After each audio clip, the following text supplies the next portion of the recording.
afternoon, everyone. Welcome to the City of Delray Beach's workshop meeting scheduled for Tuesday, October 17th, 2023 at 3:30. Please call the roll. Mr. Frankel? I'm present. Ms. Burns? Here. Mayor Petrolia? Here.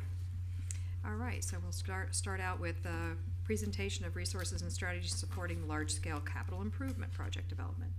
Mr. Moore. Thank you, ma'am. Good afternoon, ladies and gentlemen. And during the current fiscal year proposed budget process, we offered assurances that the City of Delray Beach will be quite effective in this regard in light of the fact that a number of large-scale capital projects are pending, thanks in part to the general obligation bond referendum passage on March 14, 2023, as well as a host of other considerations, notably the water treatment plant and other capital enhancements to advance and improve the quality of life in our community. Likewise, a number of strategies have been outlined relative to effective implementation strategies, and the Department of Public Works were likewise asked to offer a brief update to the City Commission to summarize what that looks like, one, and two, what level of resources will be employed both internally and externally to help us get to the place in which we can all achieve. Likewise, I'd like to begin with Director of Public Works, Missy Barletto, as well as members of her team to outline for the City Commission so that you and the public at large can rest assured that all will be well in hand. Ms. Barletto, if you would, please. Good afternoon, Missy Barletto, Director of Public Works.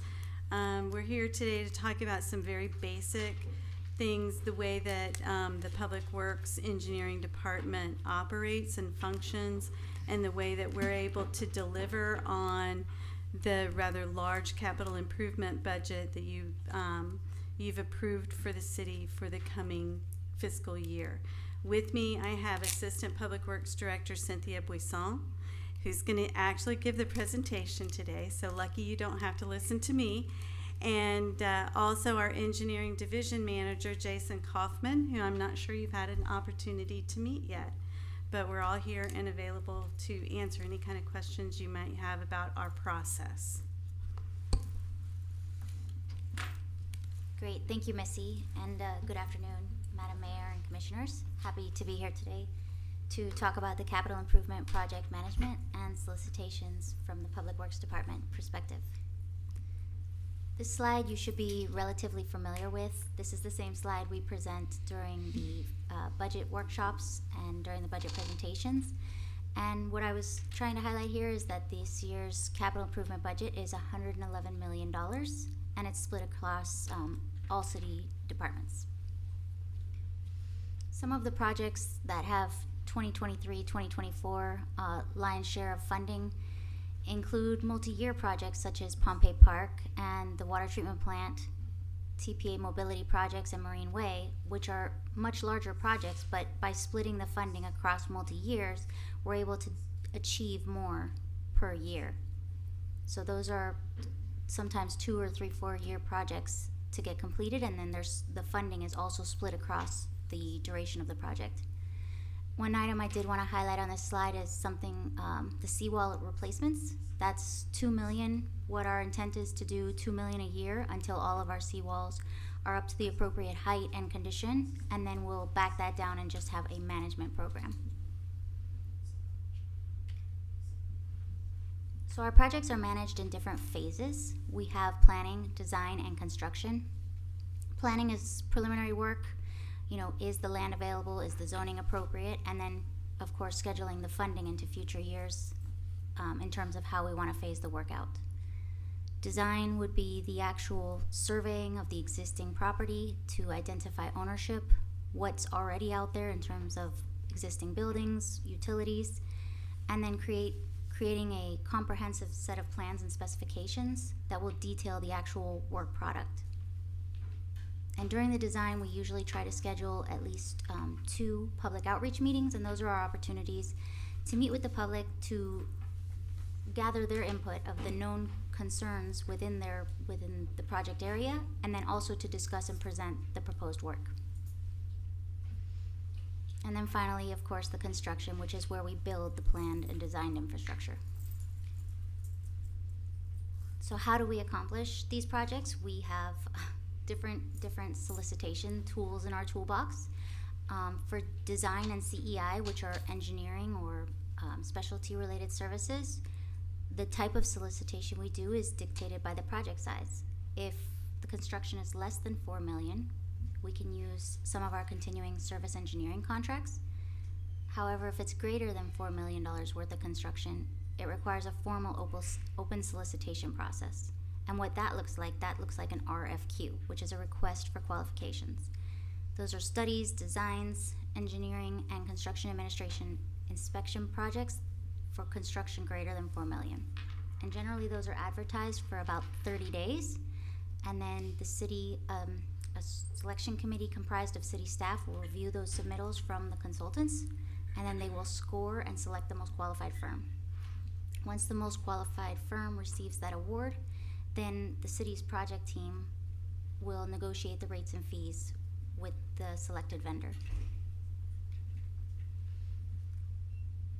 Construction solicitations, there are several ways to go about construction solicitations. The most commonly used is invitations to bid for construction. Those are when you have 100% plans and permits in place and you've resolved all your known conflicts.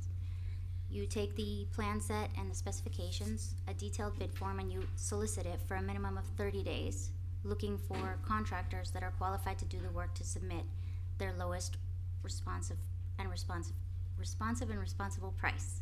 When the city's purchasing department receives one of those submittals, they'll review all the submittals to confirm that the firms are qualified, and then they'll make a recommendation to the user department on the lowest responsive and responsible bidder, and that is generally the direction that department goes.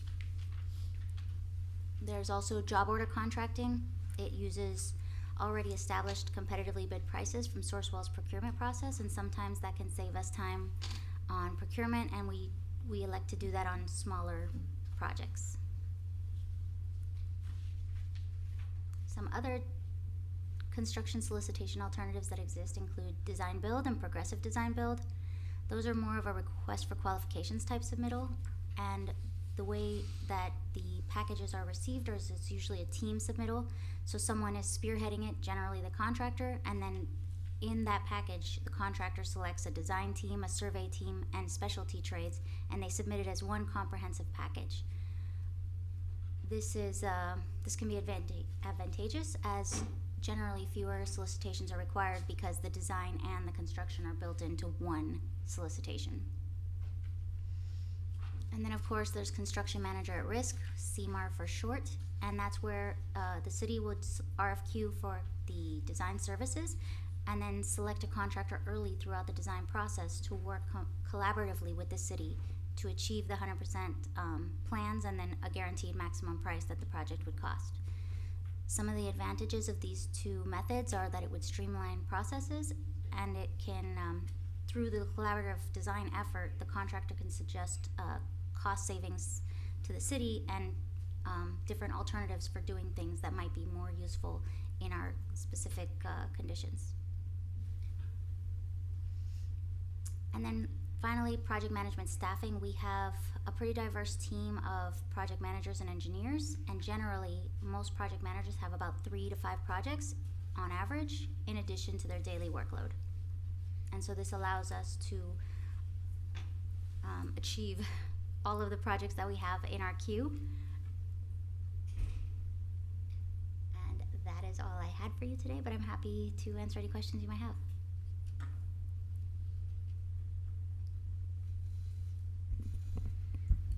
Mr. Moore, this is the presentation, end of the presentation. It does conclude the presentation. Okay.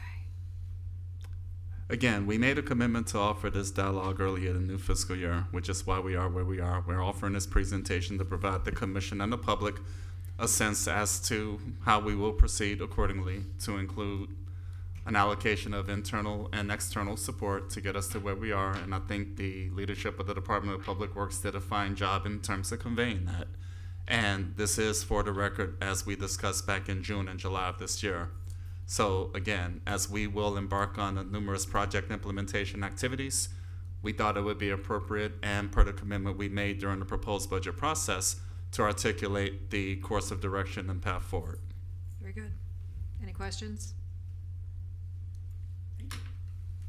Thank you. Appreciate it. Meeting adjourned.